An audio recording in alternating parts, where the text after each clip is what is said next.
Dispensing wisdom and providing advice is not as easy as just sitting back and telling people what to do.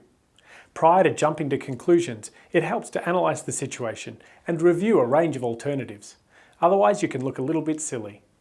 First, you have to find out what the issue is. But sometimes, the underlying problem is not easily identifiable or understood.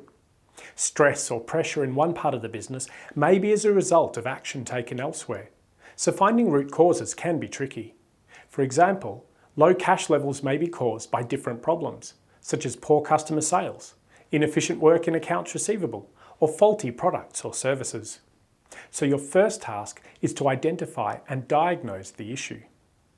Communication is then needed to effectively capture the requirements of the business, as well as formalising the request for help or advice.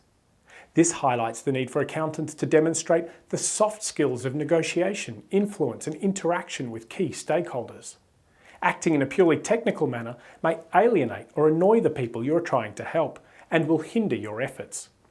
Investigation and analysis should be rigorous and consider both financial and operational factors. Take the time to ask lots of questions and make sure you verify your data and analysis by speaking with a range of different stakeholders. Don't forget, politics and vested interests will lead to different people trying to influence you to benefit themselves. Once again, communication becomes important.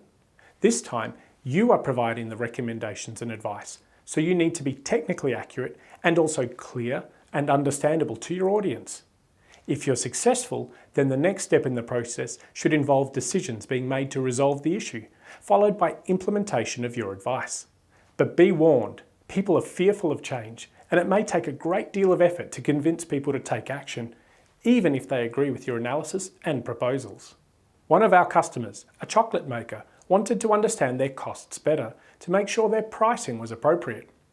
We collected a wide range of data and cost information, combined with interviews with a variety of staff members from purchasing, production, R&D, and accounts. Our analysis focused on the whole value chain from the receipt of raw materials right through to delivery to the retailer. We had to make a wide range of assumptions that needed to be verified and tested, and these included costs allocated to floor space, rent, equipment usage, electricity and other utilities, as well as direct labour and materials. Our analysis led to a new activity-based costing approach, which we provided for consideration and review.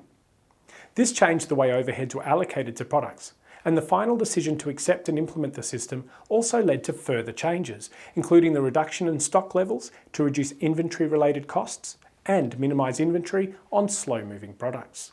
To recap, to move beyond recording and reporting to providing advice, we need to work in a systematic manner, first identifying, then analysing the issue, and effectively combining technical and soft skills so that our advice is useful, accepted, and implemented.